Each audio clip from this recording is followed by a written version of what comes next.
Hello friends, welcome back to Aishu's vlog. ഞാനിന്നിവിടെ papaya പച്ചടിയുടെ recipe ആയിട്ടാണ് വന്നിരിക്കുന്നത്. അപ്പോൾ നമുക്കതെങ്ങനെയാണ് തയ്യാറാക്കുന്നതെന്ന് നോക്കാം. ഇത് കണ്ടപ്പോൾ നിങ്ങൾ വിചാരിക്കുന്നുണ്ട് വീഡിയോ മാറിപ്പോയി എന്ന്. പക്ഷെ മാറിപ്പോയിട്ടൊന്നുമില്ല. ഞാനിവിടെ ഏണിയൊക്കെ വെച്ച് കയറി പപ്പായ പറിക്കേണ്ട ശ്രമത്തിലാണ്. ദേ 2-3 പപ്പായ ഉണ്ട്. ഇതിൽ അത്യാവശ്യം നല്ലത് നോക്കി ഞാൻ പറിക്കുകയാണ്. അത്യാവശ്യം റിസ്ക് എടുത്തിട്ട് തന്നെയാണ് കേട്ടോ ഞാൻ പറയുന്നത്. കാരണം എൻ്റെ കയ്യിൽ ക്യാമറയുണ്ട്, ഒരു കൈ കൊണ്ട് പപ്പായ പറിക്കുകയും വേണം, പിന്നെ ഏണി പിടിക്കുകയും വേണം. നല്ല രസമാണ് എന്തായാലും. ഇന്ന് ചുമ്മാ ബിഹൈൻഡ് ദ സീനൊക്കെ കാണിക്കാമെന്ന് വിചാരിച്ചു. അപ്പോൾ പപ്പായ എൻ്റെ കൈ കിട്ടിയിരിക്കുകയാണ്. അപ്പോൾ ഇനി നമുക്ക് ഇതിൻ്റെ തൊലിയൊക്കെ കളഞ്ഞ് വൃത്തിയാക്കി എടുക്കാം. പച്ചടി വെക്കാൻ വേണ്ടിയിട്ട് ഞാനിതിൻ്റെ പകുതി മാത്രമേ എടുക്കുന്നുള്ളൂ. പപ്പായയുടെ ഉള്ളിലുള്ള ആ കുരുവൊക്കെ കളഞ്ഞതിന് ശേഷം ഞാൻ തൊലിയൊക്കെ ഒന്ന് കട്ട് ചെയ്ത് മാറ്റുകയാണ്. തൊലിയൊക്കെ കളഞ്ഞതിന് ശേഷം നല്ലോണം കഴുകി വൃത്തിയാക്കി വെച്ചിരിക്കുകയാണ്. ഇതുപോലെ 2ആയി കട്ട് ചെയ്യുക. എന്നിട്ട് എങ്ങനെ കട്ട് ചെയ്യേണ്ടതെന്ന് ഞാൻ കാണിച്ചു തരാം.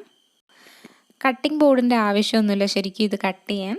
ഇതുപോലെ കട്ട് ചെയ്ത് കൊടുത്താൽ മതി. ഒരുപാട് വലുതാവരുത്. ഇതേപോലെ ബാക്കിയെല്ലാം കട്ട് ചെയ്യാം. ഇങ്ങനെ കട്ട് ചെയ്തതിന് ശേഷം ഇത് നല്ലോണം കഴുകിയെടുക്കണം.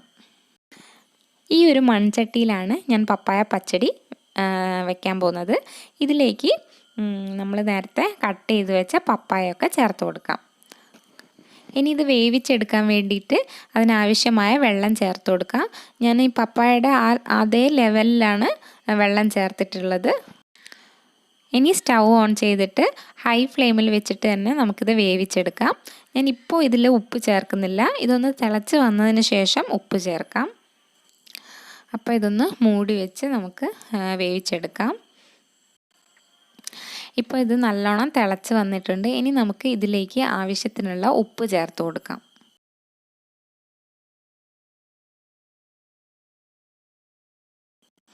ഉപ്പ് ചേർത്തതിന് ശേഷം ഇതൊന്ന് ഇളക്കി കൊടുക്കുക. ഇനി ഇതൊരു മീഡിയം ഫ്ലെയിമിലിട്ട് അടച്ച് വെച്ച് വേവിച്ചെടുക്കാം. ഇതൊന്ന് വേവുന്ന സമയം കൊണ്ട് നമുക്കിതിൻ്റെ അരപ്പ് തയ്യാറാക്കിയെടുക്കാം.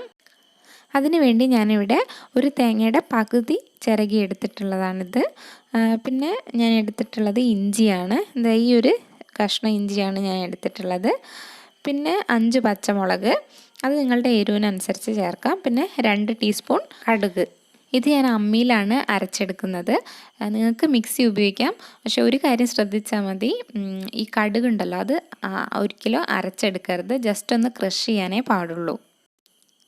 ഇതുപോലെ അരച്ചെടുക്കുക. ഇപ്പോൾ പപ്പായൊക്കെ നല്ലോണം വെന്തിട്ടുണ്ട്.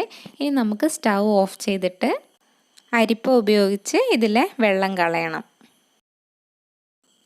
അപ്പോൾ വെള്ളമൊക്കെ സ്ട്രെയിൻ ചെയ്ത് കളഞ്ഞിട്ടുണ്ട്. ഇനി നമുക്കിതിലേക്ക് നേരത്തെ അരച്ച് വെച്ചിരിക്കുന്ന അരപ്പ് ചേർത്ത് കൊടുക്കാം.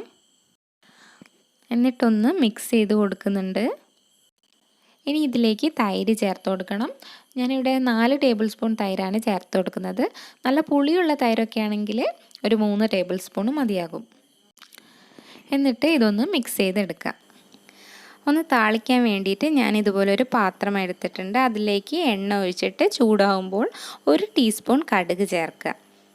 കടുക് ഒന്ന് പൊട്ടി വരുമ്പോൾ അതിലേക്ക് വറ്റൽമുളകും കറിവേപ്പിലയും കൂടെ ചേർക്കണം.